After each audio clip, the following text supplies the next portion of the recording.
Dear respected Tay, dear noble community, good morning and happy 2016. Today is January 1, 2016, and we're on the last day of our holiday retreat for a period of questions and answers. Normally we reserve the first part for children and then teens and then the remainder time for adults. We ask that you ask a question we call a question from the heart, meaning a question that really matters to you, to your happiness and your suffering, something that you have been working with, dealing with, living with in your daily life, with your family, with your friends, at work.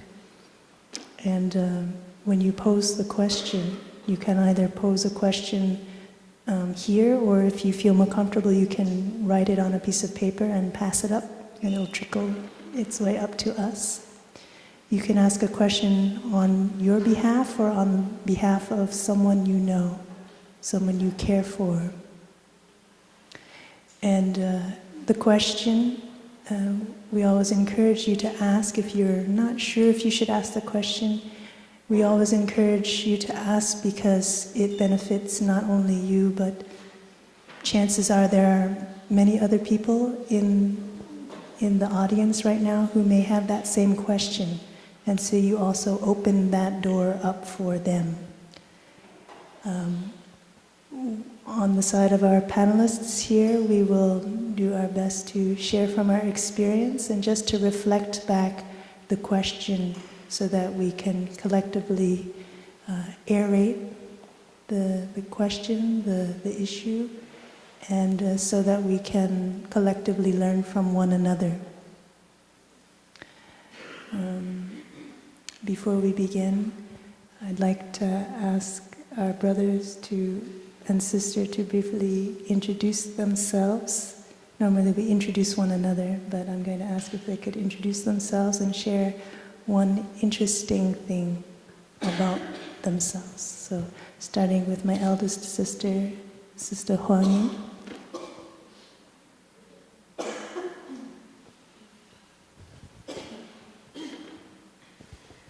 Respected Thai, dear Sangha, good morning, Happy New Year. Sister Thay Nghiem just called me Sister Hoa Nghiem. So you know that my name is Sister Hoa Nghiem. Hoa means flower, adornment by flower. In Pali words, it's Avatam Saka. Interesting.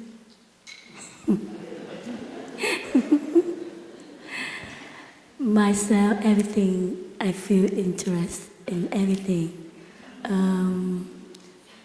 I can see everything is happiness. This morning when I walked to the meditation hall for question and answer, one young boy, he kicked the ice of snow, and he kicked 2 times. And so when it arrived, I make another one. And he looked at me and he's smiling, he's joyful. And so I feel very interesting and happy to hug the boy, and we are laughing and smiling to each other. Thank you.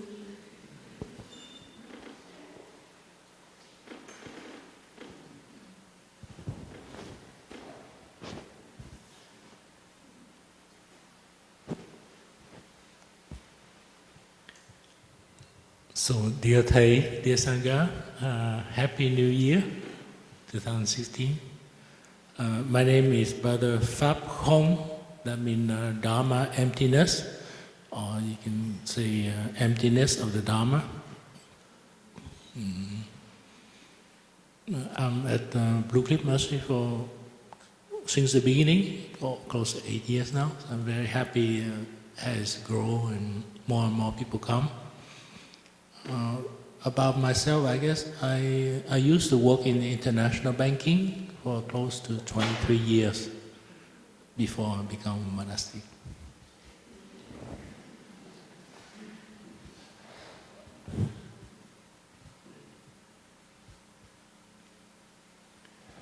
your respected teachers and beloved community.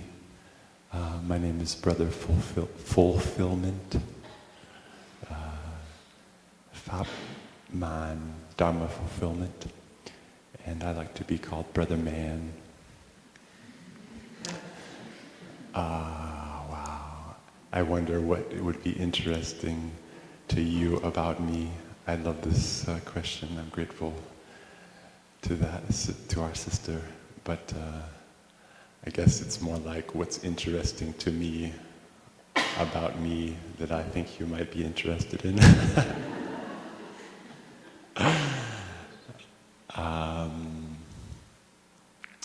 The thing, maybe it's, I was,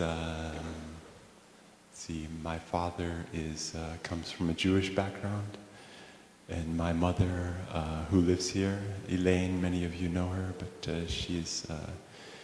she comes from a Christian background in the Methodist tradition, and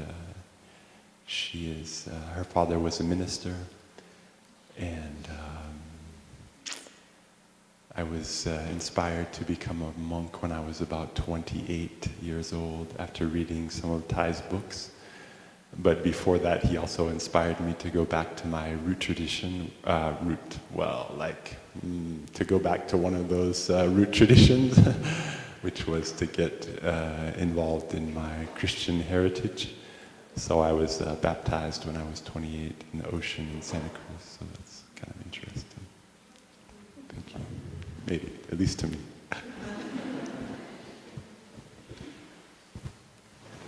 Dear community, my name is Sister True Vow, and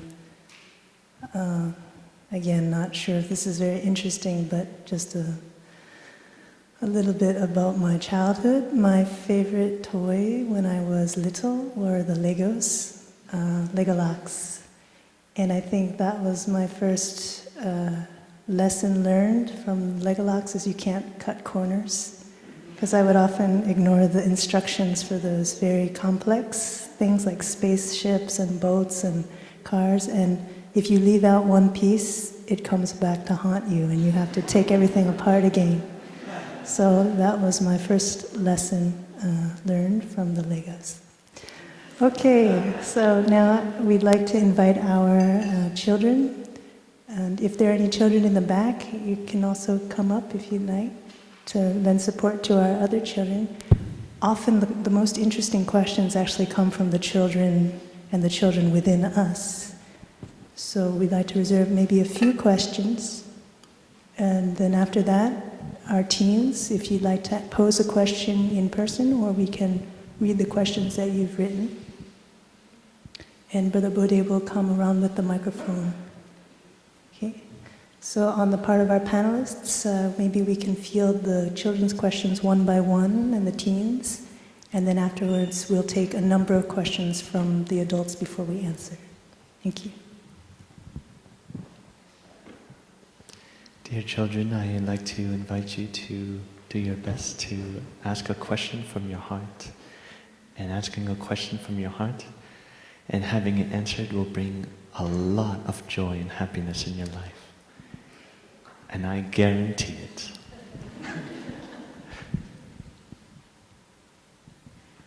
So if any kids have a question, you can raise your hand and I'll come to you with a microphone.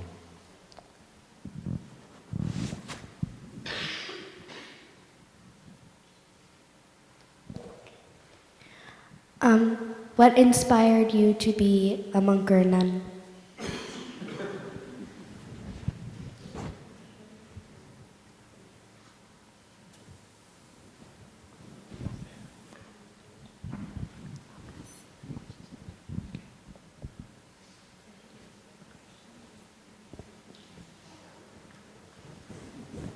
I'd also like to ask a question on behalf of one of the children. Is, what should I do when I see my parents arguing?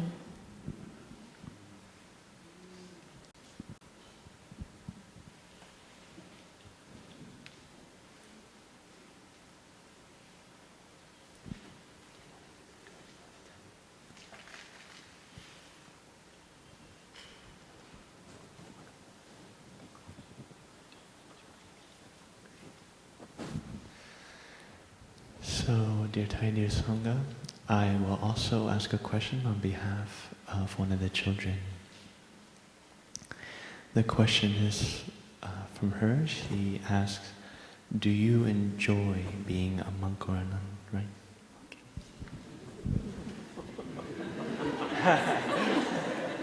Maybe we can include that in the first one. What inspired you and you still enjoy being a monk or a nun? Huh?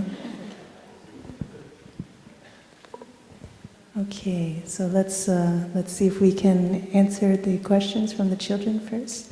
I'd like to invite our brothers and sisters to pick one.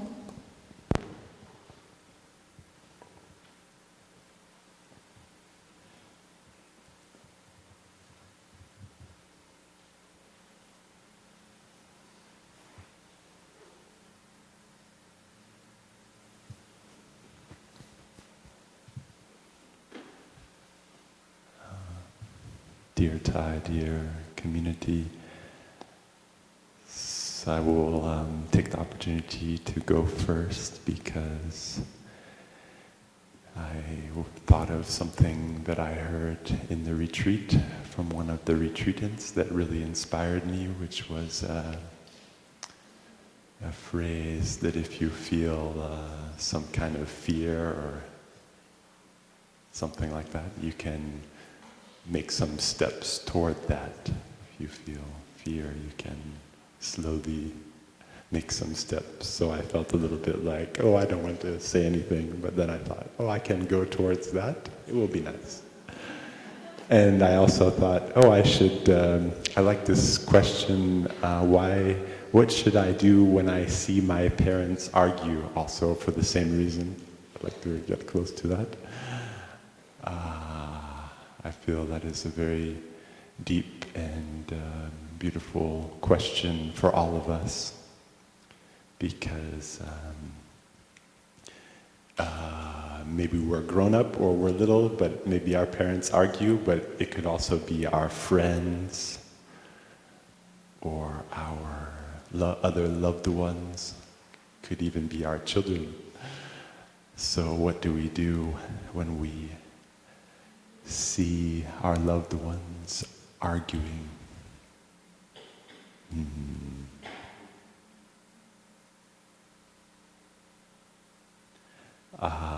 The first simple answer that comes into my mind is breathe. I know it's kind of like boring because, we just say breathe and smile all the time. But I think it's also very deep because it's a place to begin.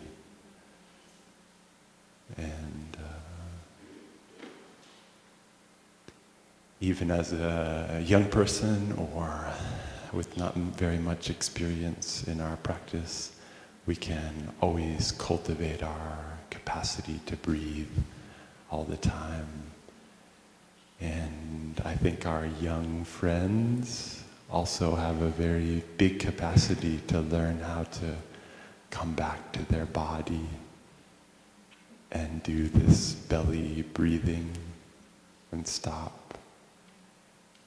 And it doesn't have to happen only when something is difficult, right? You can also do it like I am doing that right now, just to enjoy being with the Sangha and listening to my own voice and my own experience. And I know that when I was a little boy, my parents also argued sometimes. So I know that was a little bit painful. So that's why I wish that someone had taught me how to breathe. Yeah.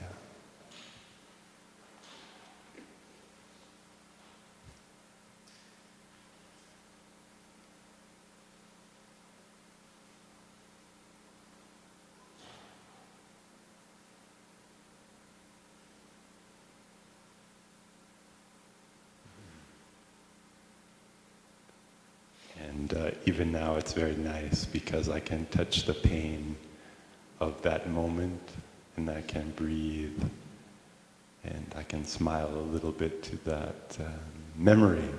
So every time I do that, it heals me a little bit too.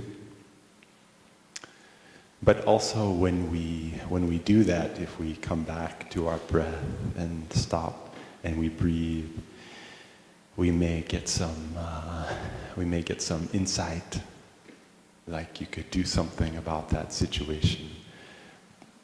And once you feel like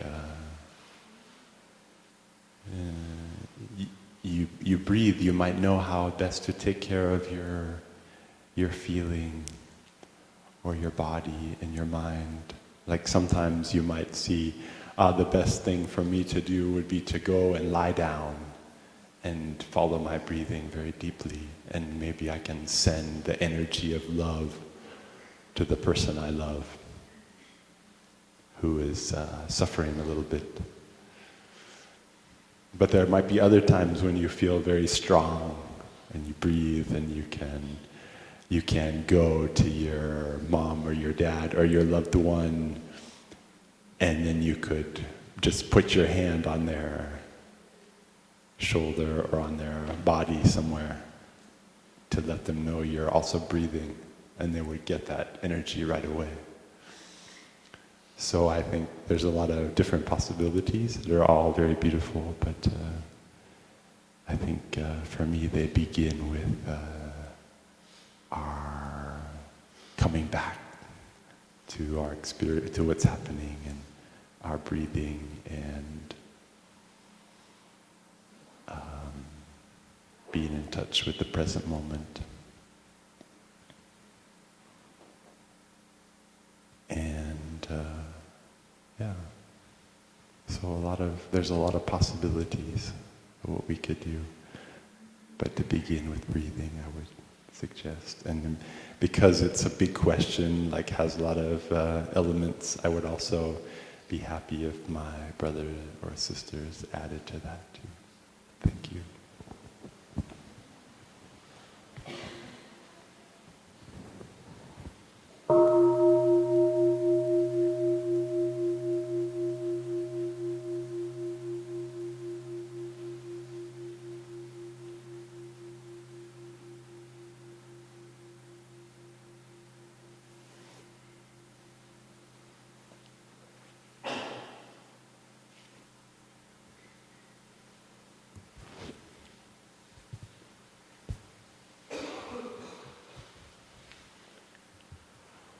So, dear Thầy, dear Sangha, I guess maybe the question, what inspired me to be a monk, and what I enjoy being a monk, they're tied together.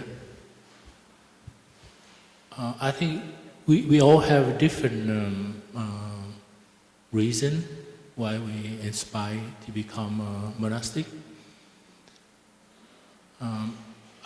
I think the basically really we enjoy the practice of mindfulness, concentration inside, being mindful of our breathing and also of our step. That's the basic. But there are many levels that bring joy and happiness. For me, I think living together in monastic community, we have a lot of width and breadth of strength to solve problems. Whenever we encounter some kind of problem in a community, there always somebody who step up and have some skill to help to solve a problem. And I enjoy the most really is to all the year we serving is really to see the transformation of the people who come to our monastery when we give retreat. And it could be reconciliation between a member of the family, could be a transformation of a person who was kind of sad, lonely, and then found the practice and transform himself, herself, and bring joy and happiness to the family, to the local group, and seeing face of people coming back again and again, to the retreat. I think to me that make it worthwhile. Why we stay together and we practice together, so we have a place of refuge for people who come and learn to practice and practice with us. Because we could easily go out and have a separate place and something, own monastery, things like that. But Thầy encouraged to stay together and create a collective energy. And the collective energy sometimes help a lot. It happened at an unexpected moment.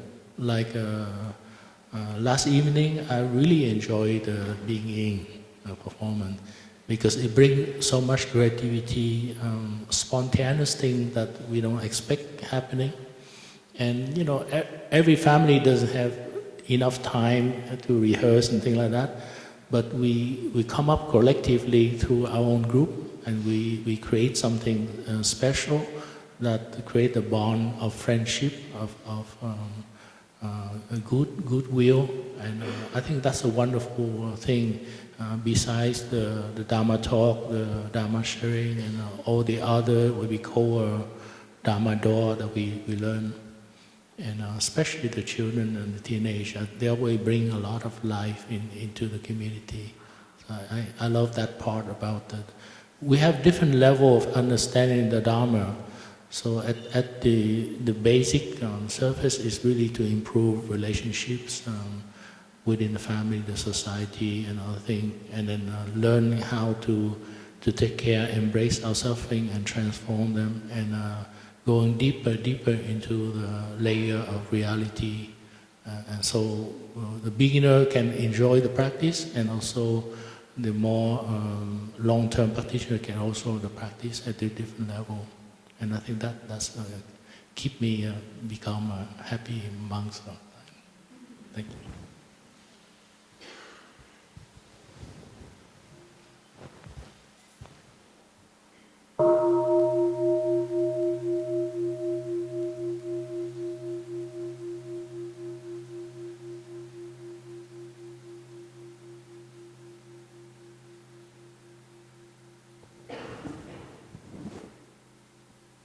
Thank you, children, for your questions.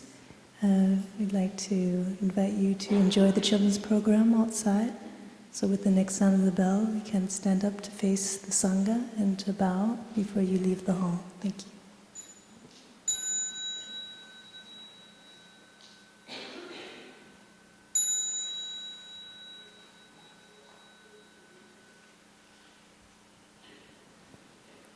Okay, now we're going to ask our teens if they have any questions that they'd like to pose directly. And if you do, you can raise your hand. If not, I'll read from the questions that you wrote down.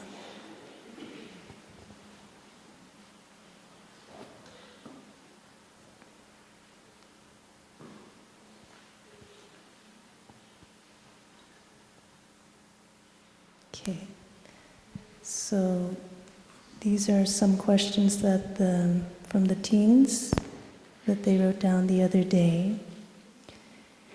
The first two questions are similar, so we can maybe put them together. When people who I love very much are not making healthy choices for themselves and are doing things that are harmful for themselves and are affecting the relationships and life, how can I help to shine light and be there for them so they stop doing these things? Similarly, so that was about family. How do I help a friend lessen her suffering? There are unnecessary things she does that causes her to suffer. Is it all right to try to get her to stop?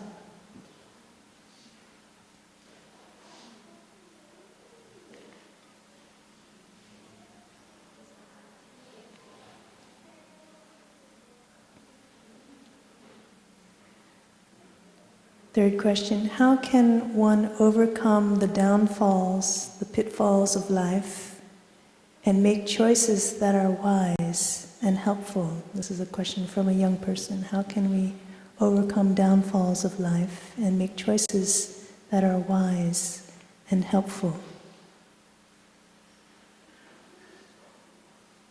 And lastly, what effect does praying with a Sangha have on you? And is it any different without praying with a Sangha? Is it any different praying by oneself?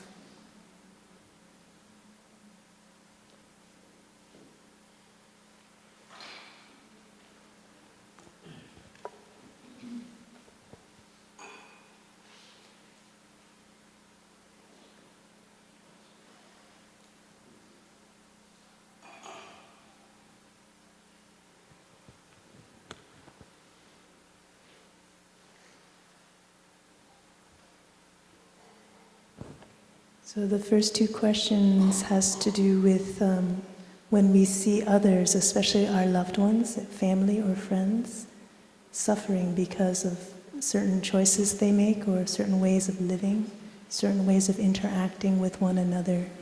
And the question is how? What can we do? Is it all right to do something? And what can we do to help the situation? The third question is about how to move forward wisely in one's life, maybe to avoid the pitfalls or mistakes that we have seen our elders before us have fallen into, and how can we live in a way that is wise and helpful. And the last one is a question about prayer and the power of Sangha, praying by oneself versus praying with a community.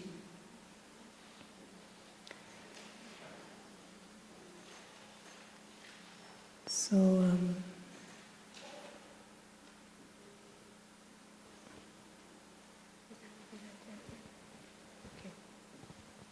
normally we go by Dharma age, but I haven't answered yet, so I take the opportunity to answer one of the questions.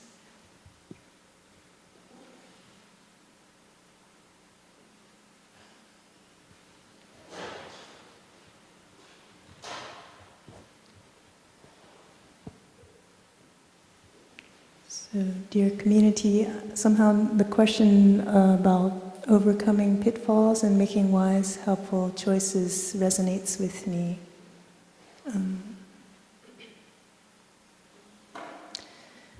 Living with other practitioners who have gone before me, and living with younger brothers and sisters who are beginning their path of practice has been very helpful to open up my horizons, so what my potentials are, and also to be more forgiving with myself in my mistakes and my unskillfulnesses in my life. I think when we look at any given event in our life that has caused us suffering or has caused someone in our life suffering, there are two tendencies. One is to blame. There's three tendencies. One is to blame oneself. It becomes a wound and it waters seeds of guilt or shame in one. Or two is we blame outside of us. We blame the external circumstances. It's because of that person or because of the situation, and we don't take any responsibility for our part in it.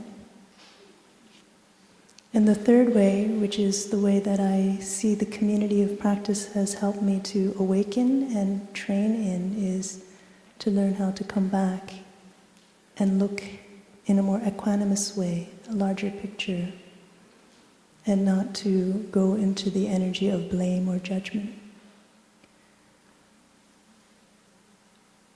So I think the first thing that I touch when I look at unskillfulnesses on my part or on the part of others is the guideline not to judge or blame, but just to recognize. We come back to what we call mere recognition.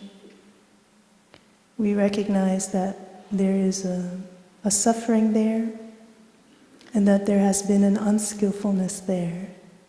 And we train ourselves to speak that language of neutrality so that we don't get caught in the blame. We don't weigh ourselves down with guilt or shame, but we just see clearly, because the goal for us is to move forward and to learn our lessons so that we can do better when we touch that situation next time.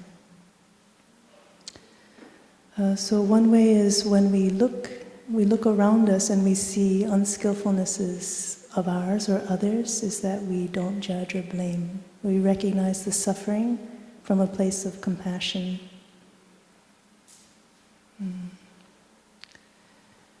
Another aspect of growing and learning in the community is to be open to other people's advice and experiences, so that we don't have to just learn from our own mistakes. We do not feel separate from other people's spiritual explorations, but we can learn and we can avoid. We can avoid the mistakes that we see have been made and do better, not just for ourselves, but for our brother, our sister. So we live in a community of monastics together, but out there, it's often our Sangha is our family, the family unit. And we can look to our mother and father and see what kind of sufferings arise when they interact a certain way, when they use their energy a certain way, when they relate to their work versus their family. How do they spend their time? And often, actually, quite naturally, as young people, we see this and we have an immediate reaction. We say, I don't want to repeat that. When I grow up, if I ever have that same situation, I'm not going to do the same thing. And so we already have this natural awareness of what is suffering in our family and what we want to do to better our lives. But the concrete thing that is helpful to do is to ask, how are we going to do better? So that even though there's an intention to do it, the habit energy, the things that we've been transmitted from our mom and our dad, and even our friends, especially if our friends may be leading us down not so healthy paths in terms of the way we consume or the way we talk, the way we spend our time, to concretely look at what we're going to change based on our awareness of what suffering is there. If our mother and father argue a lot, and they use harsh words, then living in an environment like that, we pick up that kind of language. We pick up that kind of habit of reacting with violent energy. So a question we can pose to ourselves is, if I suffer from that, if I see mom and dad suffering from that, how, next time when I touch that, can I stop? How can I not participate in that? How can I not be like that and show them as well as live for myself a better way?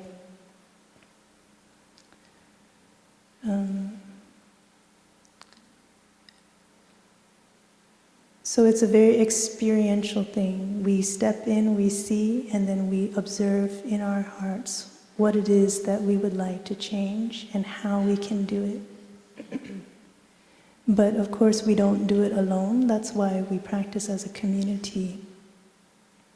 To surround ourselves with wise friends, with those who have practiced and experienced similar difficulties and have come through that fire, is very inspiring.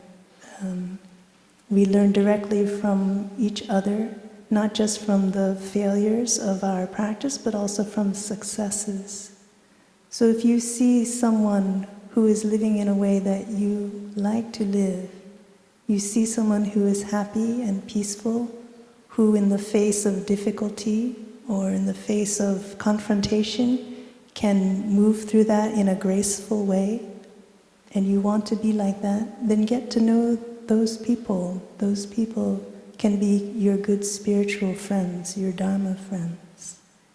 And they can skillfully guide you by their example of what to do, to follow their example. And that was what our Sangha is about. We are such a diverse community. In a community of 35 monastics, there are 35 different backgrounds, at least 35 different kinds of major sufferings that we've come from to seek a spiritual path, to look more deeply into what happiness is. So when you immerse yourself in a community of practice by coming regularly to a place like this, you're surrounding yourself with good spiritual friends, Dharma friends, and learning a little bit here, a little bit there to change your way of seeing, change your way of being. And in that way we skillfully navigate through. We don't repeat the very same things that our elders did. Or if we repeat it, it's hopefully to a lesser degree, and it's not as painful, and we're learning the lessons that we need to learn to offer to the generation after us.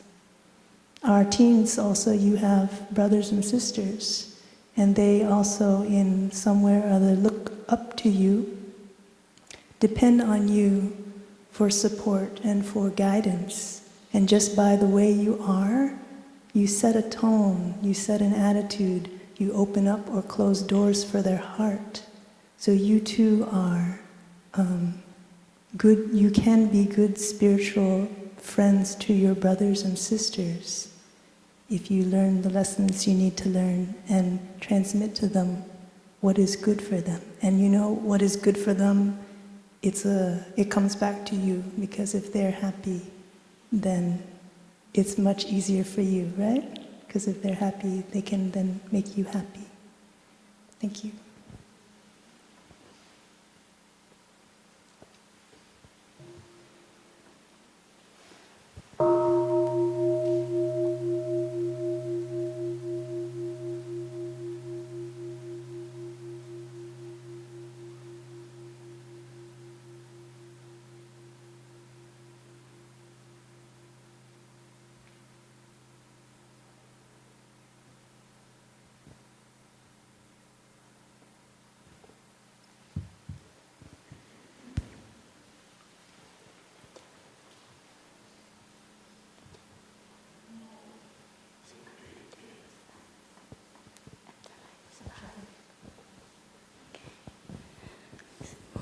Dear brother and sister,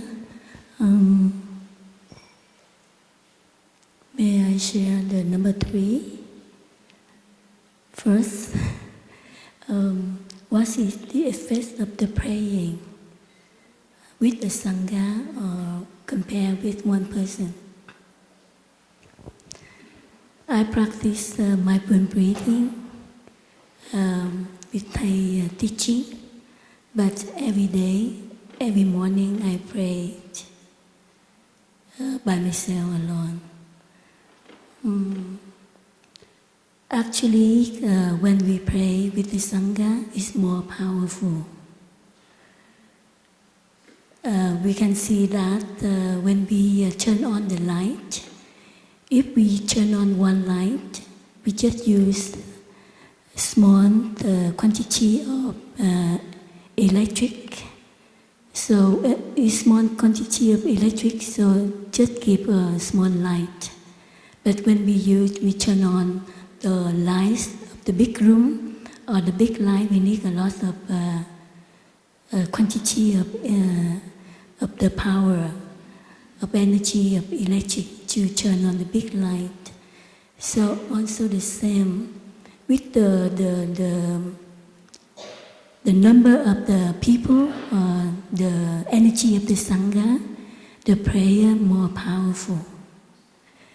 Especially when we are one mind, when we pray together, one body and one mind, the energy will be very powerful. We can heal the suffering of many people, or we can send our peace energy to someone who been suffer because of the body, mind, or the world. We can also send our peace energy by praying together. This is the powerful when we're praying with the Sangha. But if we don't have Sangha around us, we can pray by ourselves alone. And for me, every day when I pray, I pray like I read the sutra, this called the love, and I thinking of my family, my Sangha, the people who been suffer, the people who was suffered by the war. So the first aspect is myself. I felt that love, I watering the seeds of love in me, and then I can feel that the seeds of love can spread to the people around me.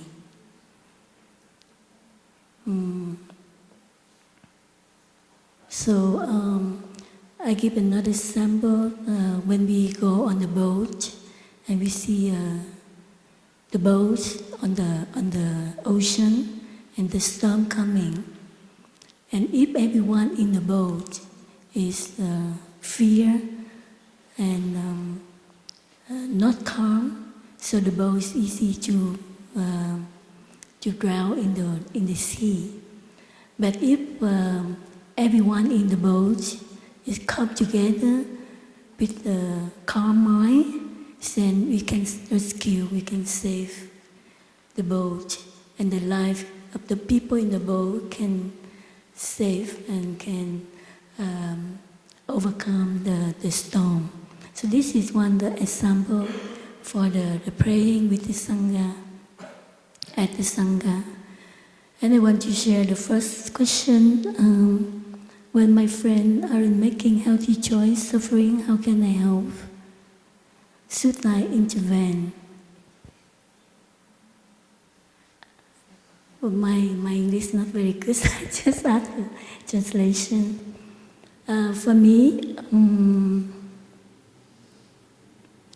the first, if I want to help that person, I need to help myself first. This is Thầy always remind us the self-happiness is the foundation of the happiness. If we are not happy, if we are not solid, we are not stability, how can we help the people when they are suffer? And how can we understand their suffer if we are not in the skin of the other people? Because if we don't suffer, we don't have experience the suffering of the others. So when we experience about the suffering, and when we practice stability, we can put ourselves in the skin of the other people. When we put ourselves in the other people's situation, environment, and then we can understood completely that person, and then we can help. That's the first thing. And the second thing, we only help when the other person trusts you, believe you, and so when that person trusts and believes you, it's easy for us to help.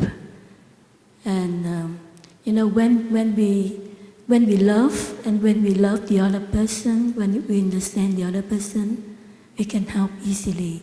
And the other person trusts you, believe you, so that person can listen to what we share.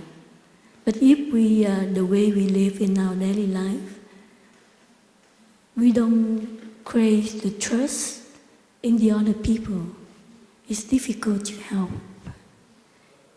For example, we say that you cannot drink wine because the wine makes you suffer. But you say you're not allowed to drink wine, but you are drinking wine. So how can the other person listen to your advice? If you just say that, oh, do not drink wine, but you are do drink wine. So when we share like that, when we give advice like that person don't believe you. So the one thing to help the people is the way we live. The way we live is create trust to the other people. So if we do like that, the people look at you and they trust and they have taking refuge in you. So we can see that when one person they have very stability in the practice, they are strong in mindfulness. Their presence is like a bell, you know. So when they're present and the environment it change, the atmosphere change. So that is the, how you say, that is the nature body, the practice body of that person. It affects the people around. And that person doesn't need to say anything, to speak or to do anything. It's also help already the environment and help the person to stop what they doing the something is not healthy or harm themselves. Okay,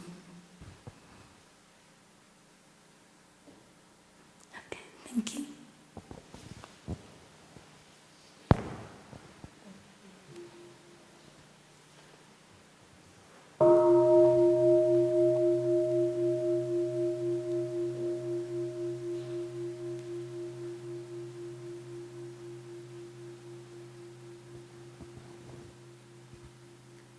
And thank you, teens, for your sincere questions. Now we'd like to open up the questions for our older teens, meaning our adults. And we will field perhaps 5 questions or so at a time. Our panel, we ask that each person answer just one question and leave the other questions. A question doesn't have to be long to be good, and an answer also does not have to be long to be good. And then after we finish the questions, we'll field some more if we have enough time. So if you have a question, please raise your hand and the microphone will come to you. Thank you.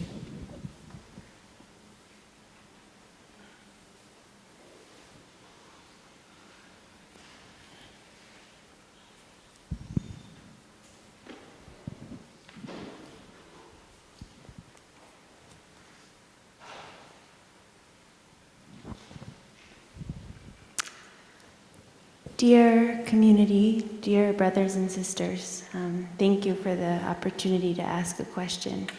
My name is Gabby, and I've been wondering about some ways to water wholesome seeds, some concrete ways to practice that, and I think particularly it's challenging for me if something comes up, a strong emotion, anger, fear, comes up when I am with other people or when I have to go and engage in some activity in my life. And I wonder how I can take care of myself when I can't necessarily spend a lot of time by myself.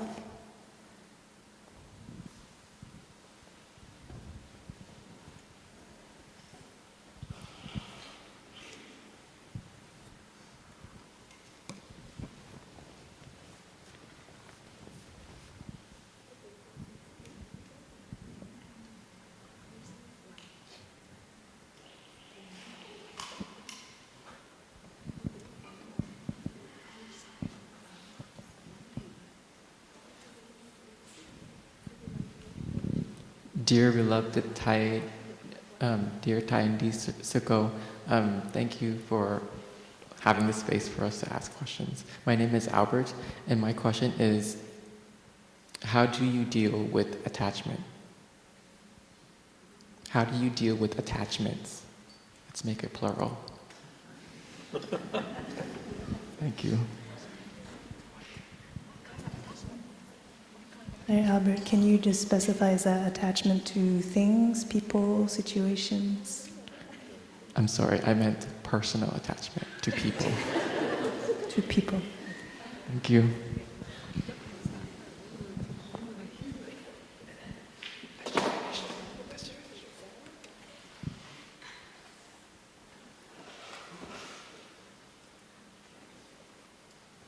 There's a question in front here. Dear community, dear Sangha, my name is Jonathan.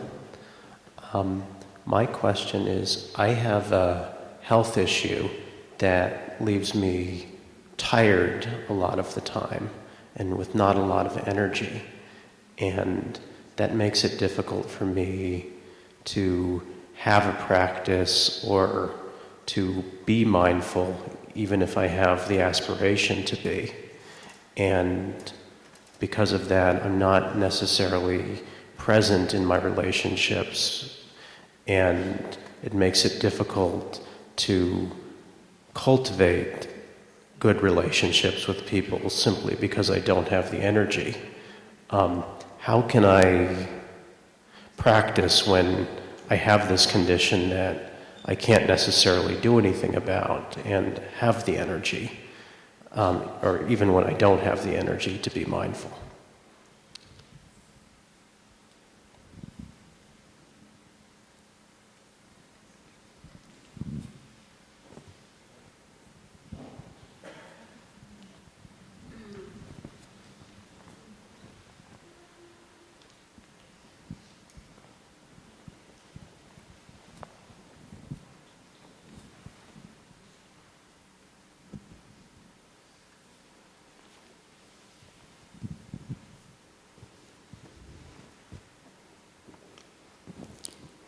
Thank you, brothers and sisters, for answering questions. This concerns very deep suffering with an adult son who's been deeply troubled all his life and is at age 31 seemingly really going downhill. He asked for help last year, which I was very grateful to have the opportunity to give. And this year, having not been able to follow through with the help he was seeking on that path, he wants no part of me, really, or his family. So I'm trying to understand this lifelong suffering from the ultimate sense. How is there a way that I can help, and how to hold the suffering? I realize when I look at it, I'm aware that I'm very concerned about my own inability to handle the pain. So there's a selfishness, and that's a judgmental word, but I'm sure you know what I mean. Is there something I can do, and how can I hold this? How to understand it? There's also been the aspect that during his life, when something seems to be going his way, he's getting better. Time and time again, it has seemed as though things didn't break his way, and I feel in the Christian tradition like Job, why did it shut down on him again? That's what it feels like to me in my own ignorance. Thank you.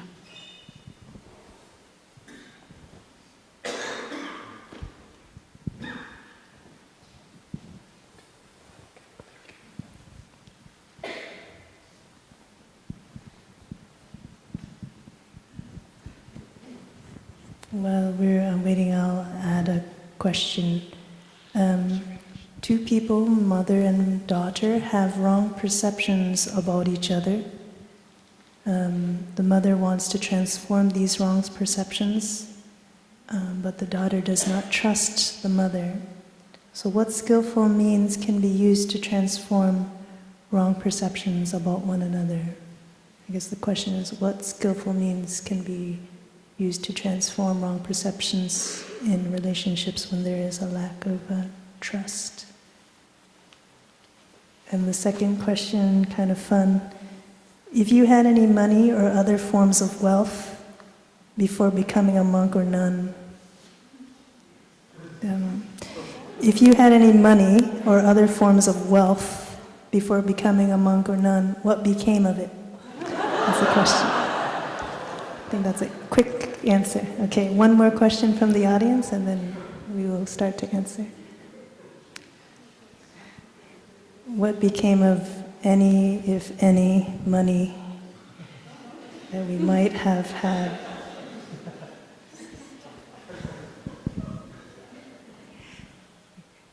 I actually have the exact same question as mother and daughter have wrong perceptions of each other.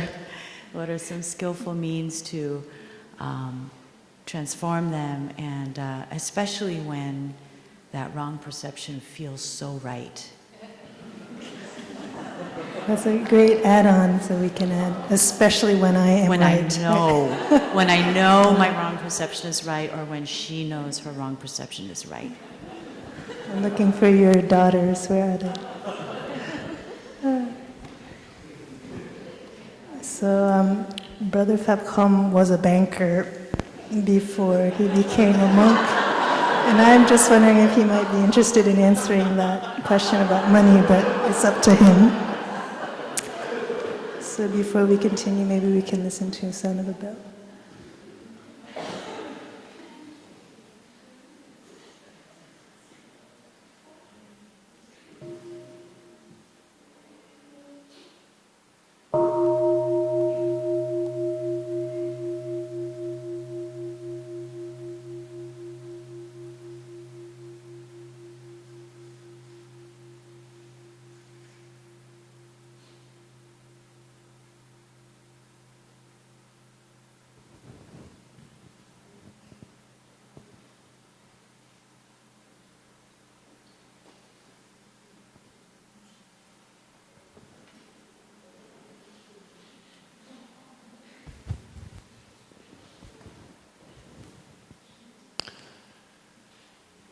Dear respected Thai and beloved community, I get to go first again, being also the youngest monastic up here by ordination, so that's a great pleasure, although it's very difficult to choose because the questions are so wonderful.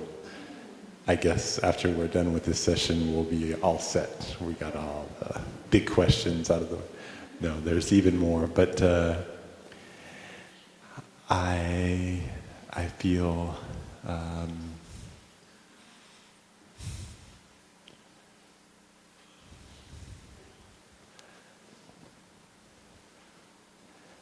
the last one I was contemplating was how do you deal. It's attracting me, so I'm getting attached to the question, how do you deal with personal attachment? So I can share a little bit of my experience. So I have been in a number of romantic attached relationships in my life before becoming a monk. I'm not sure if that's what you're asking about, but I'm kind of guessing, but could be in the right ballpark. I'm not sure, but and I believe your question is probably more about how to handle the various kinds of suffering that arise from that, and what to do overall, getting a better perspective on what we can do to take care of ourselves and also the people we love.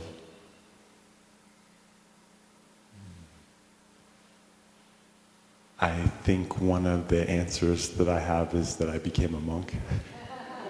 Sorry, that's a very cheap answer, but it is true. It is quite true that is one of the ways that I handle that situation. There's a lot of protection and a lot of freedom and a lot of space when you make a commitment to live an unattached life.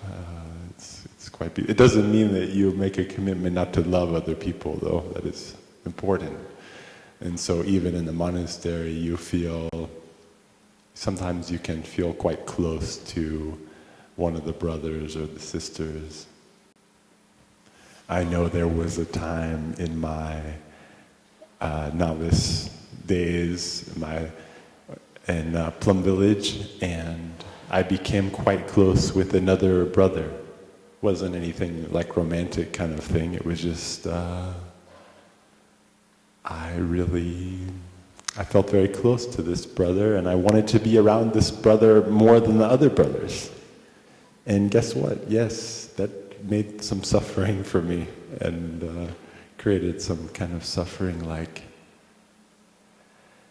feeling sad or disappointed when I couldn't get the attention that I was looking for, or the connection that I was hoping for to get, or the respect, or whatever it happened to be that I really craved to get, that I had received in this relationship. There was kind of mutuality, so there was this sense of togetherness and common experience and a bond, and I felt respected and I could trust, and someone I could talk to. And then there was a time too when it didn't quite, I wasn't receiving those things in the way that I was expecting from that brother. So that was painful. It was painful. But it was great because then having the practice and already having been through several relationships that were attached, and seeing the elements of wanting the other person to fill up what I need.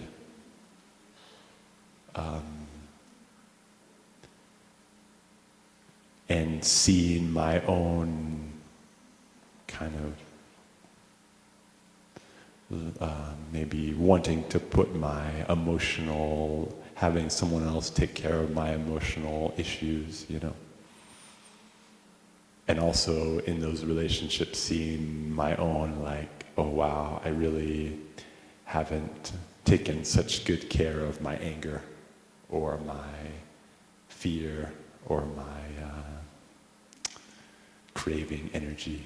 So every time it was a kind of wake up, like, oh, I can come back home to myself and take care of those things.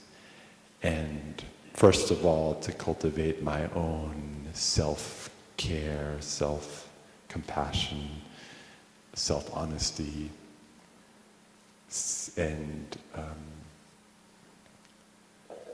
also look for ways to give to others and different kinds of people too. So it always led me to a place of kind of opening up and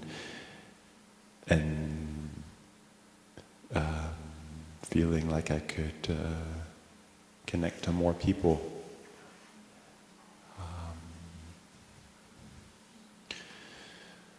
So dealing with it in the moment is maybe the first answer I gave. You have to do a lot of breathing. You're suffering in the moment, if you're caught up in a difficult relationship that has a lot of emotional elements and things like that, I mean,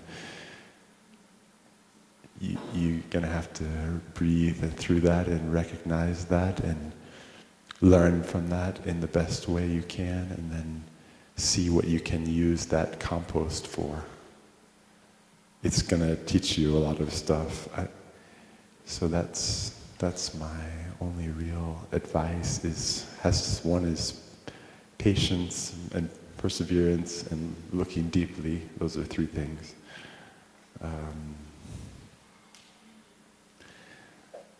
Then the obvious last one is, well, if you see you're attached, then you have to practice letting go. So, and then it's how do you do that? Well, you have to do the other three. You have to look and see what is pulling you and what's happening inside. So you have to do your own investigation. But I think knowing that it's a teacher and it's helping you to grow more love will give you the courage to go through it and to learn from it. And I don't think it's necessarily a bad thing to feel quite close to people. It's just to recognize when that has crossed a certain boundary and is making you or the other person suffer. And so then you can find ways to, there's ways like, for example, I have friends in California who I started the spiritual journey with, and I'm very close to. But if I was really grasping after them, it would take me away from here. And I would also maybe want to pull them away from where they are. So one way I handle that is I look to see that they're always with me in my, at least at the level of my heart, so I can practice learning and growing, and like I can look for the elements of those people that I love everywhere in our community, so I can it's like opening up to see that it's not just this one person who is the thing, but it's just such a big, large number of wonderful people all around us that we can love. Okay, I talked a long time. Thank you for listening.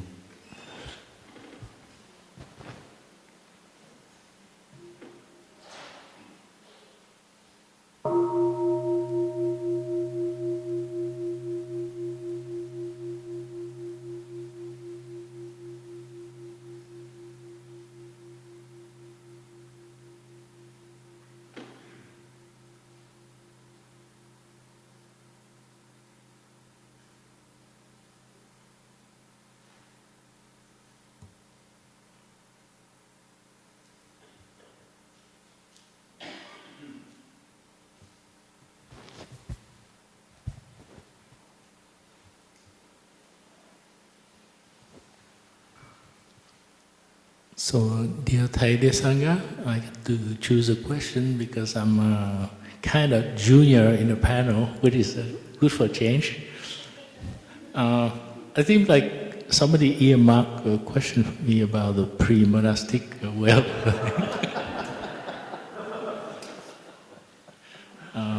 Yeah. I say one thing is good is most of the monastic are dirt poor and they become a monastic when they're very young, so they don't have to worry about it, Surprisingly, when I approached the community at that time, the community does not want your wealth and does not want your possession.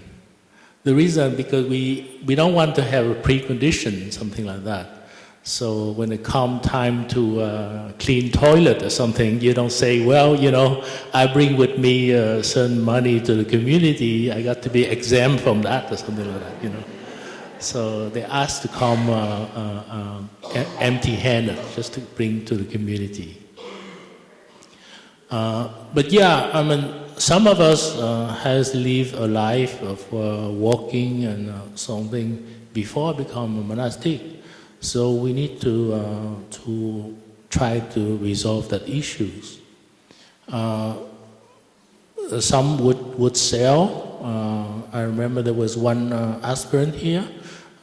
He has a pretty decent car, and we talk about maybe he donate the car to the community, but we think that would be good.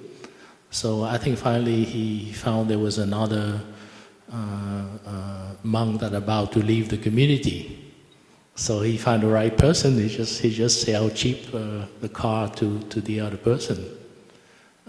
But the most sources is your blood family and your friend.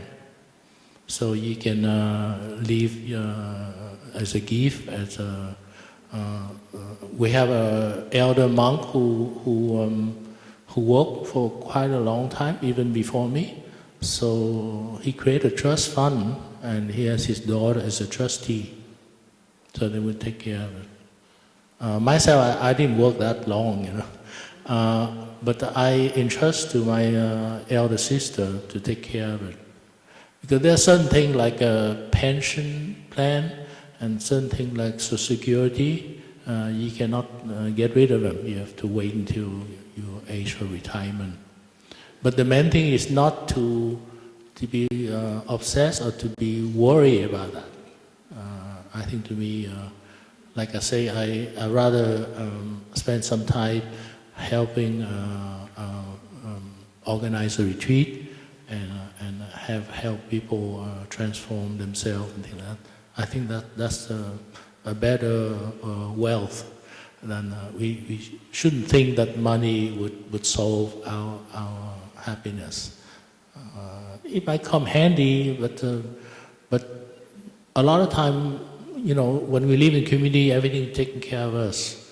We are very lucky now. We have Obamacare, in the sense that we didn't have that much salary with.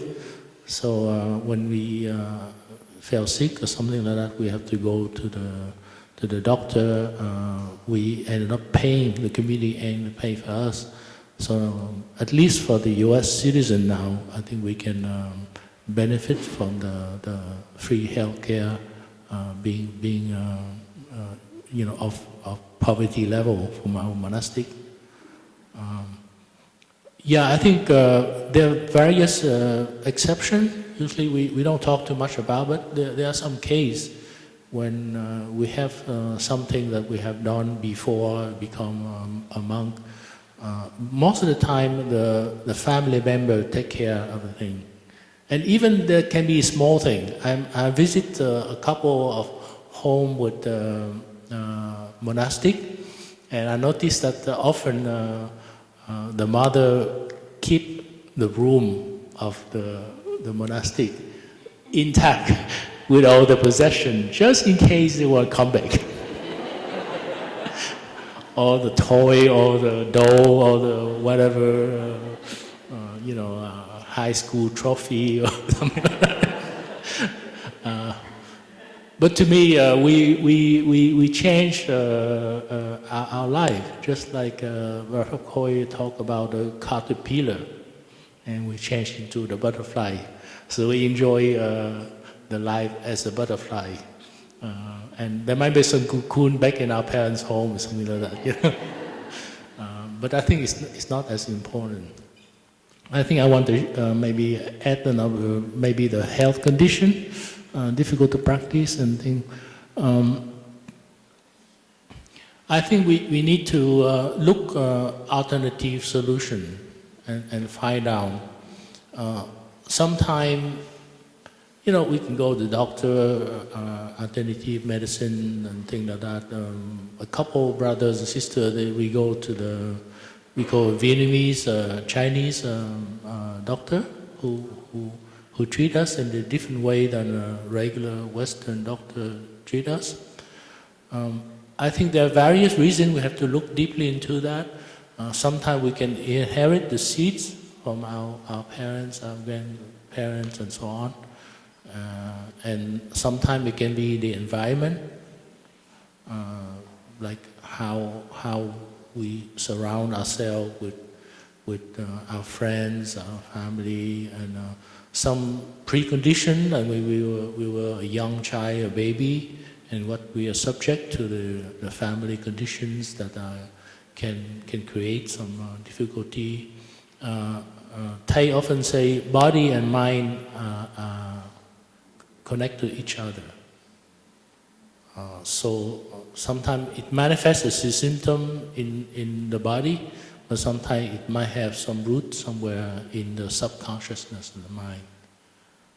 So to change environment sometimes might help, to change friends. Some people opt to change family, like we do, we change a spiritual family. Or to take a retreat, to arrange your time and to spend a week, 2 weeks at some monastery like here. Incidentally, I found a very wonderful, there was a mother in my group, and she was saying, well, she come here because as a gift of a holiday gift of her daughter. She just want to offer her as a gift to spend some time with her at the retreat here. So she couldn't refuse it. I think it's a wonderful, and I think we didn't make a coupon, but I think we should, Blue Cliff should make a gift coupon to a loved one, and you can redeem with Jean here, and we figured out the cost, so you can collect retreat coupon. So that encouraged the person to come and spend time with us.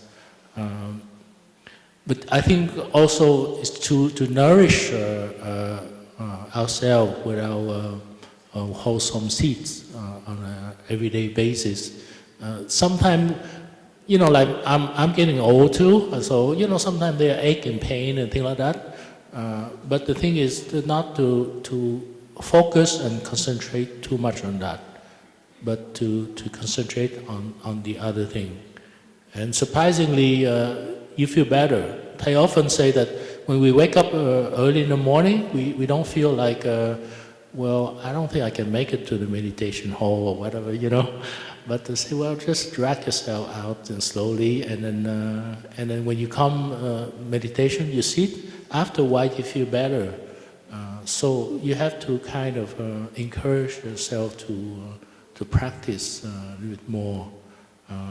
Myself, I have an allergy situation. I used to have a very bad case of bronchitis that dragged for close to a year, and I almost died a couple of times, coughing blood and all the things like that. So as a result, I'm very allergic to dust, mold, mildew, especially from the bronchitis. And it kind of constricts your lungs kind of thing, and it prevents you from doing a lot of sports and so on. But I learned how to deal with it, just to learn how to relax and clean my nose, my eyes, and very often, because I don't want to take allergy medicine all the time. They have secondary effect. And you notice I put something in my ears too, because I also have a swimmer ear, so I have a lot of wax and things like that. And so any dust, any particle, anything that come is very painful. And also it affects my backbones and my lungs as well. So sometimes I feel a lot of time allergy is one of the sources of our suffering a lot. We don't feel it, but it's there all the time, And sometimes it's just a simple thing as to clean your face, to clean your nose, to clean your ear very often, and also to have some exercise. Thầy advise us to do a little bit of exercise. We do exercise according to our capacity. You don't have to jump up and down like a young man or something like that, but you can do our own thing. You can do for a walk. Personally, I love swimming. If I can get the chance to swim, it would help a lot. Otherwise, you can do some calisthenic exercise that we do in the meditation hall in the morning kind of thing. It helps. So you can shift your focus. So the little pain, the other thing, they become a smaller part of your life. And also the motivation, a spiritual approach to learning the sutra and things help you to brighten up your mind so it doesn't focus only on just the pain. Thank you.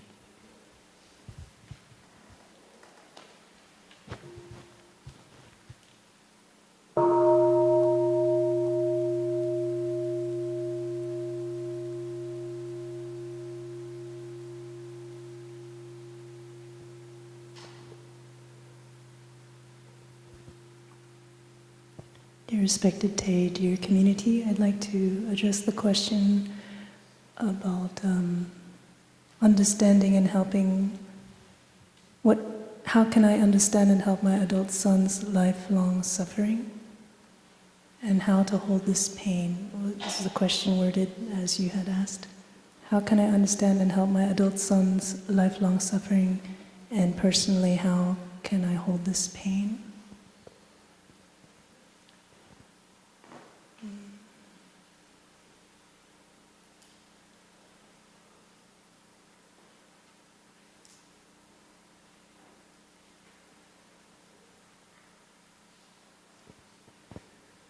When we're related to someone by blood, then very naturally what they undergo, we also undergo to some extent. It's not an intellectual process. We can think of a mother and child. Sometimes the mother can feel the pain of the child, even if the child is far away and undergoing difficulty. So it's something very visceral. But over time, our life changes. Each person has his or her own life's arc. And it goes a long way to recognize that each one of us, even though we may have come from the same body as siblings, or we belong to the same family, in one way or another, we do have our separate paths. It helps to recognize that because we don't place in the same framework of expectation that person's reactions, their capacities, in the same way as if they were always the same child, always the same person that we knew when they were first growing up.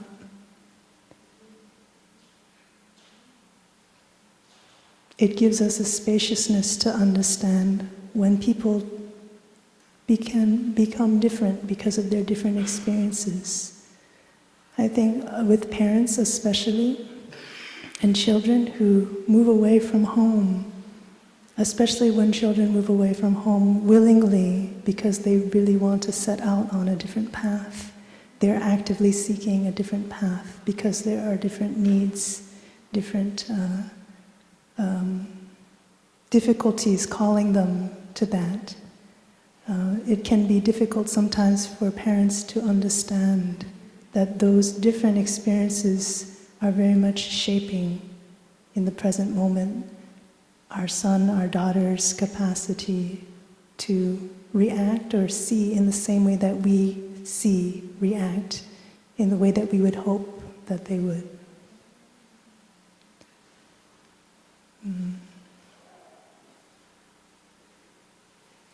I often come back to the image of a cascade of sand, also as a comfort. When I think of the many causes and conditions for something to happen, this is the image that I often come back to, that often we don't see the effect of our actions until that very last cause and condition. Tay would often light the match and call that last strike the last cause or condition for the flame to manifest. And in a situation where we see our loved one suffering, perhaps an addiction, a difficult relationship, or a very calcified way of seeing things that's causing him or her to suffer, that change, that flame that we would hope to see is a transformation, a turning away from that bad habit. And we hope that we, in our actions of our advice, our sharing, our physical presence, could be one of those last conditions to make that flame alight. But the truth of it is that we are but one of those many causes and conditions. We are one of those grains of sand.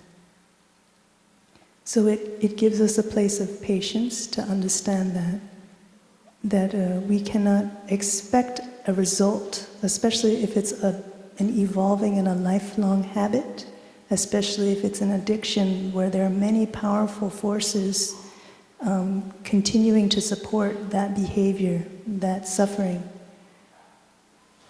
So on the one hand, it gives us a forbearance, it gives us a patience because we know we are but one of the conditions. But on the other hand, it also gives us hope because you never know when that grain is enough to cause the cascade to occur. So with that patience, we continue to practice in the way of our tradition of cultivating our peace and our stability, our energy of loving kindness that we offer to our loved one, whether it's up close or from afar. We build up that reservoir so that in times of need, they still have a place of refuge. They do not come across too much a wall of pain, because we try our best to help, but sometimes when it touches our pain, we also have reactions ourselves. We push away, we speak in a way that might be a bit harsh or unloving in the moment, even though our heart is in pain for them. So the deeper our reservoir, the more of a refuge we can be, especially when they are in deep need. And thirdly, it helps for us to look at our own habit energies, to give the other person the space they need to transform at their pace. You can think of any of your habit energies that you've had from when you were young to now even, and the ones that you really wish to change but have had so much difficulty actually in changing. We only need to look at ourselves to see how difficult sometimes habit energies are in order to deeply understand and empathize with the difficulties of our loved ones who are also having difficulties changing their life for the better. If we can see with all the favorable conditions that we have how difficult it is for us, then, as my sister was saying, when we put ourselves in the other person's shoes, we add to that the adverse conditions of being in a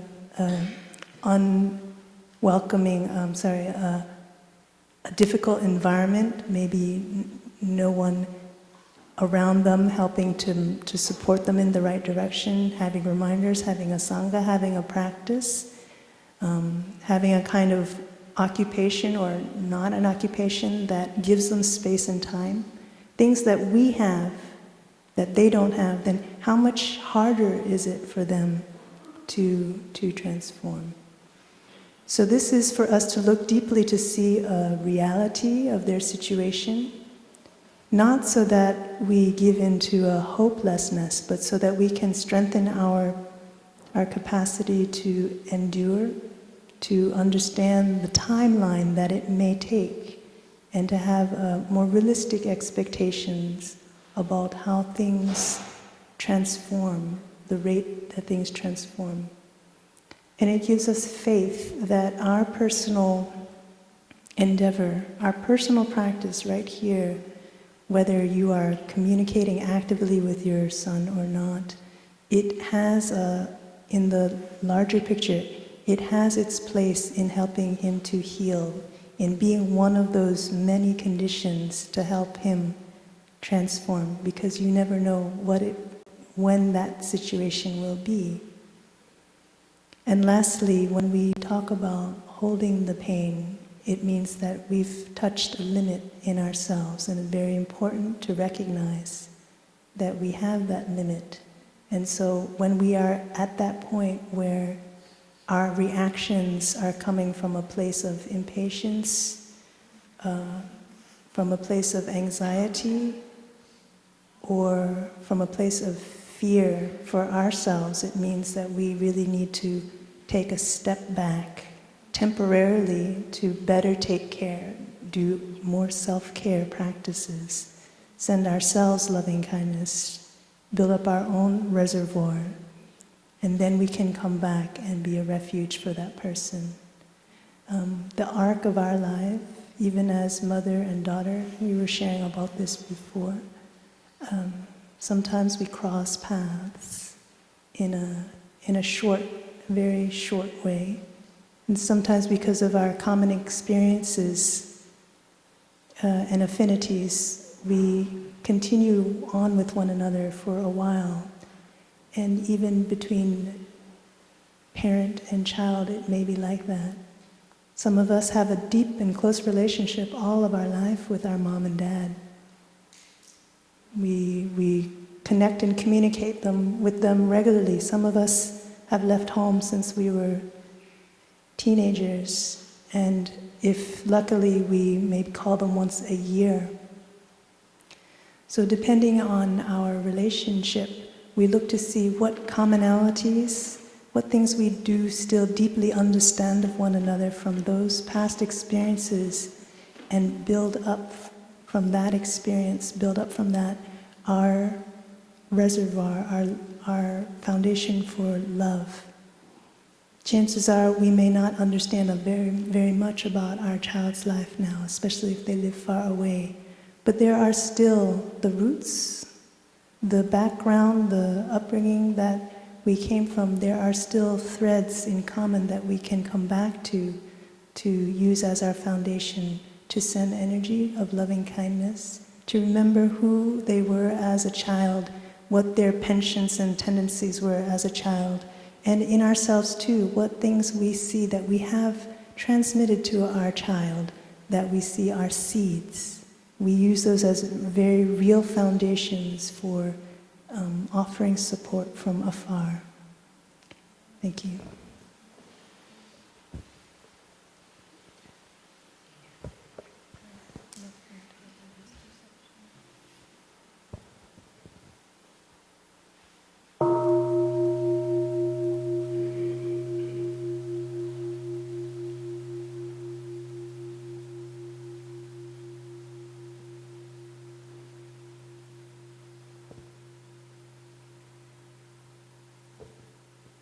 So different nearly time to finish. I think you can relax in sitting, and you can unfold your leg if you like. I would like to share the last question, not the last, the mother-daughter have wrong perceptions of each other. Perception, the Buddha said that if perception is always wrong, 100%, because this is our idea, our thinking, the way we think of the other people is sometimes is not correct. And I don't have daughters because I'm a nun, but I have many younger sisters. They are like my young sister, or sometimes they like my daughter. And sometimes we also have wrong perception. I just give one example. It happened recently. This Christmas time, I packed a gift, a jar of the bear. I put the plum. I bought the packet of plum, and I put the plum in a jar, and I gave to the sister sitting next to me. But you know, when we give the gift, we don't write a name, so she didn't know who is gift. And I'd like to share after this to give you my side.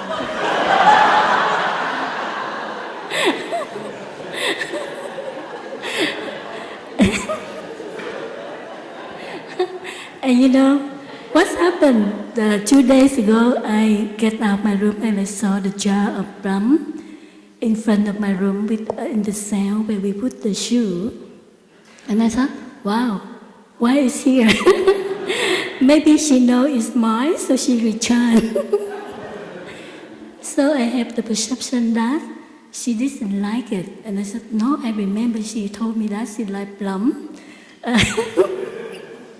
And so I think this is a good gift to offer to her for the Christmas.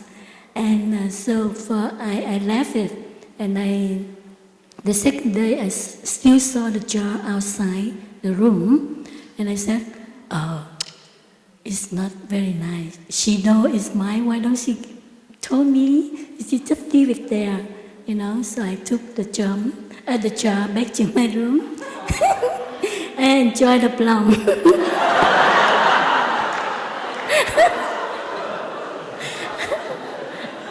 But you know, I carry in my mind that I'm not very happy because the gift you offer to someone and they return to you, and you really don't happy, and she know this is mine. That's why she was in the shell like that. But finally, I think I should ask. If I don't ask, I create something not unhappiness in me. So this morning I just write up. Do you like the gift I give to you, the plum in the jar? I said, oh, it's you.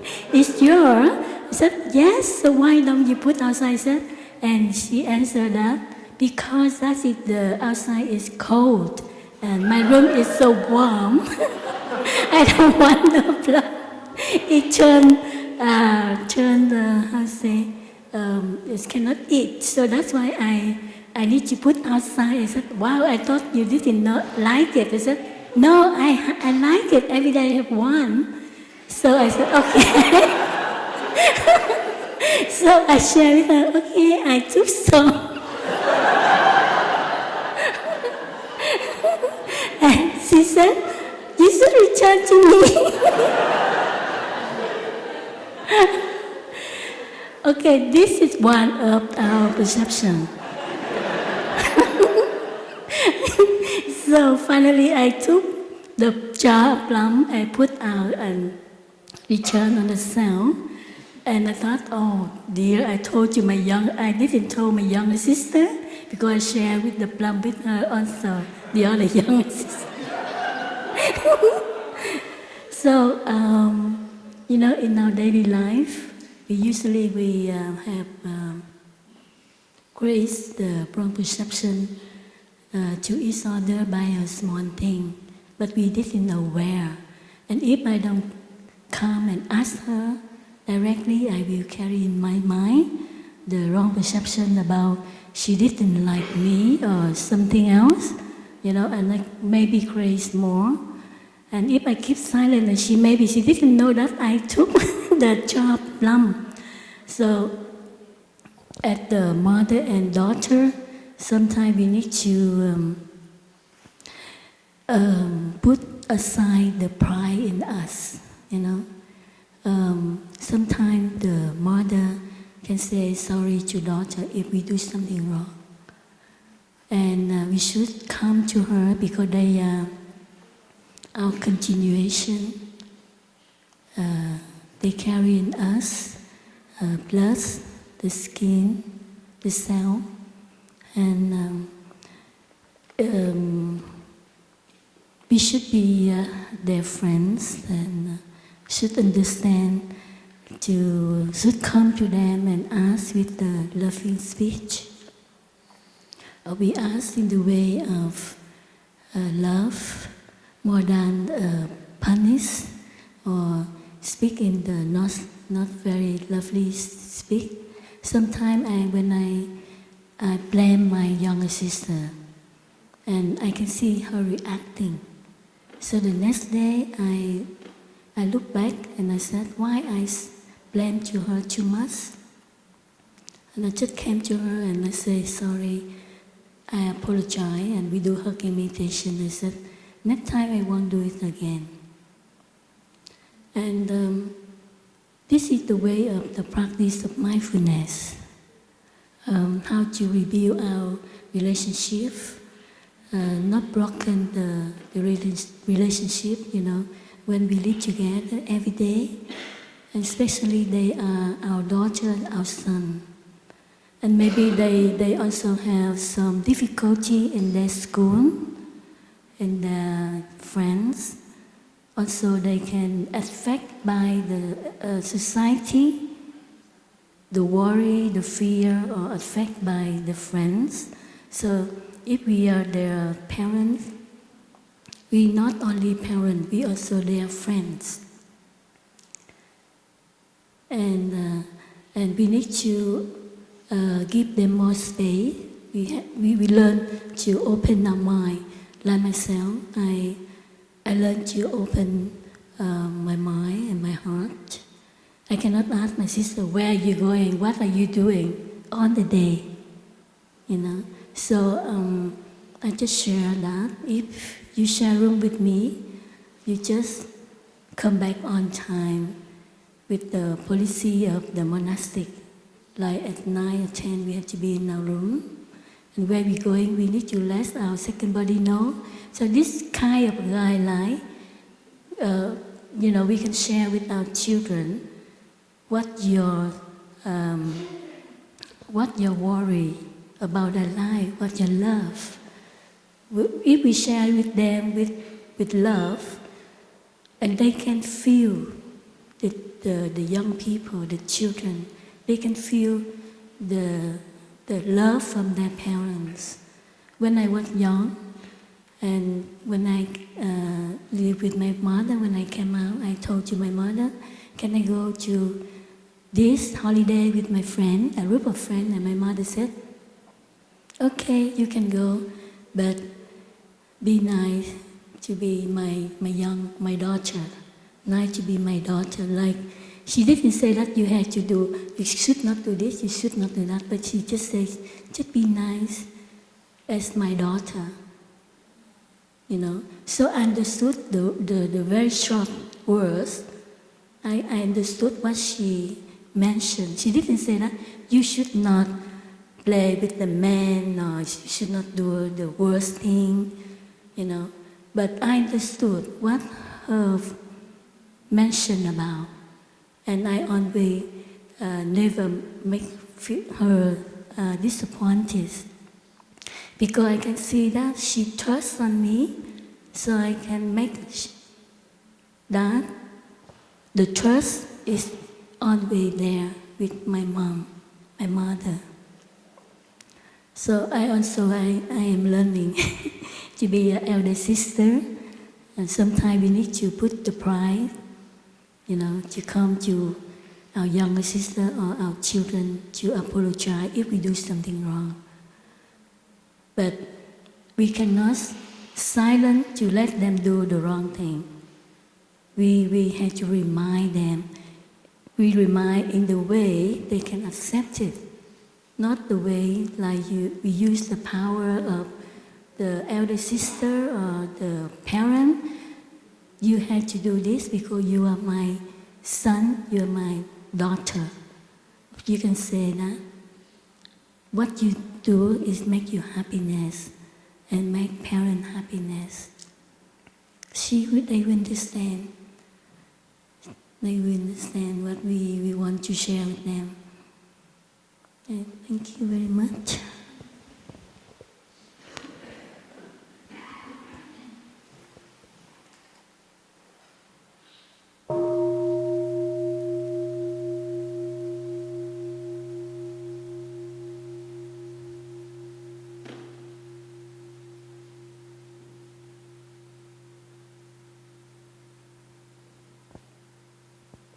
So, dear Sangha, my side of the story is exactly what she shared. Except she didn't ask me, do you like the plums? She said, don't you like the plums? And it was very sweet, and it was very easy to communicate because she came from that place. I could feel her a little bit of hurt at the perception. We have one more question. I wondered if our brothers would like to answer. It's the first question. Some concrete ways to water wholesome seeds, especially when negative emotions arise while I'm with others. And sorry, the last part was the last question that Sister Hoa Nghiem answered was, especially when we feel like our perceptions are so right. And just to mention on that part is it helps a lot when we're coming from a place of calm and a little bit of humor. I remember in our community we have a sister in particular, I won't name her name, but she's very skillful at shining light in a way that's anecdotal. Like when we sit together and she'll share about her perceptions that is a little bit fuzzy as to what the situation is. She's very humorous. And so she said, well, of course, and then I saw this, and that's why it led me to think this, but we're all smiling together. And then she shares wholeheartedly about what she sees, but from a place of humor, but with clarity. And so that gives the person who's receiving that space to digest and understand why that person may have come to have that very strong view about what might have happened. And it still gives the space for them to correct the perception, or if there's a little bit of pride or shame, to be able to say, well, actually, you're kind of right, you see. So the humor and the wholeheartedness, but the humor with that really helps to open things up so that we don't have a communication block.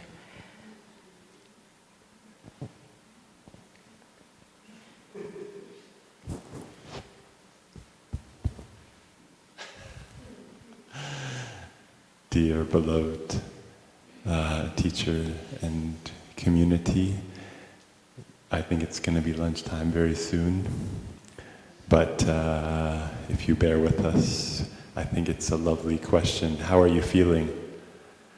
Okay, how about, could we just take one little stretch, like stretch a little bit? Take a deep breath, stretch.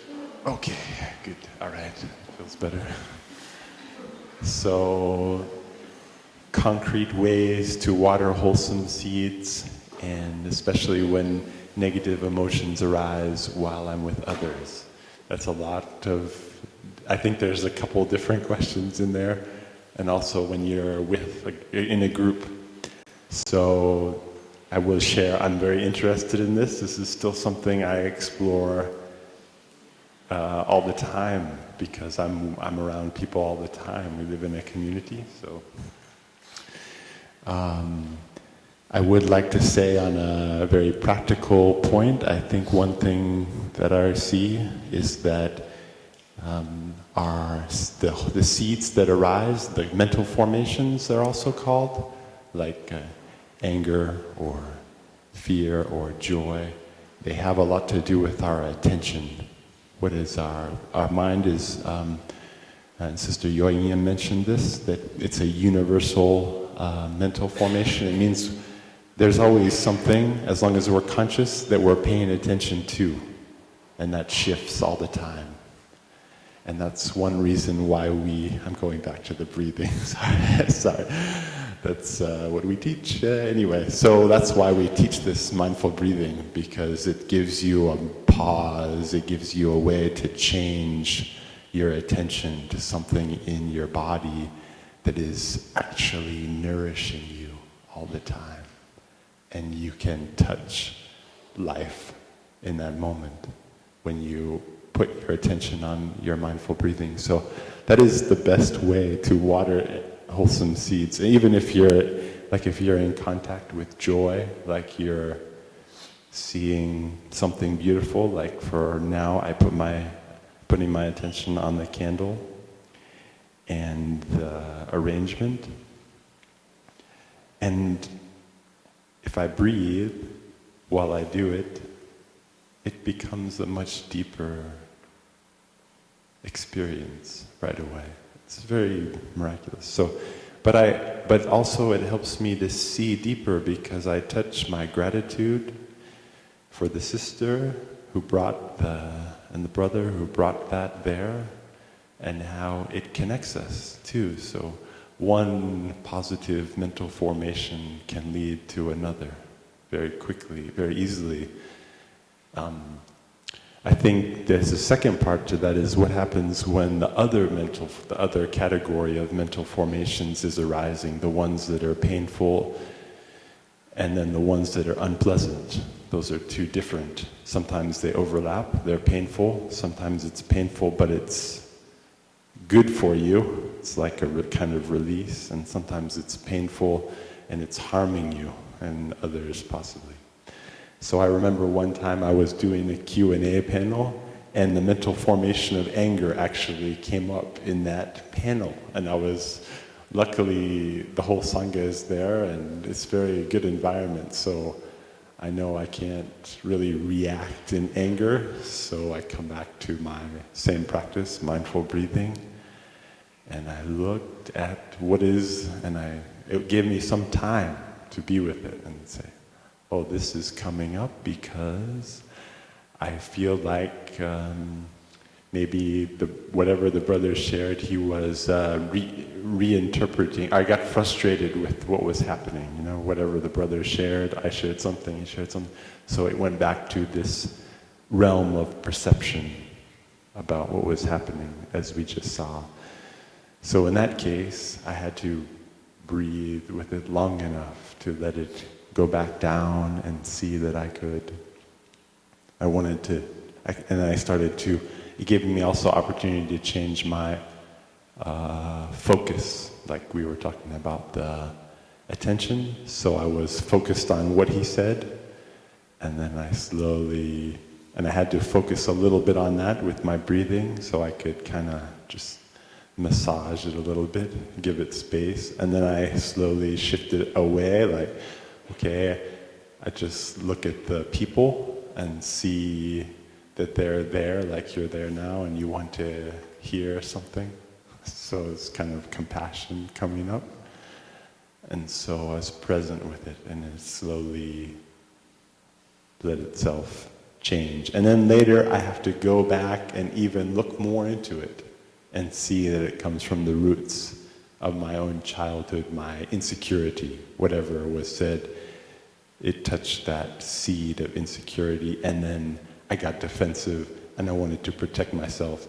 So anger is a natural response for protection. So I think in terms of concrete, one thing is to be aware of what you're paying attention to, and pay attention to some things that nourish you. And then there was one more. There was something other concrete thing that I was going to say, but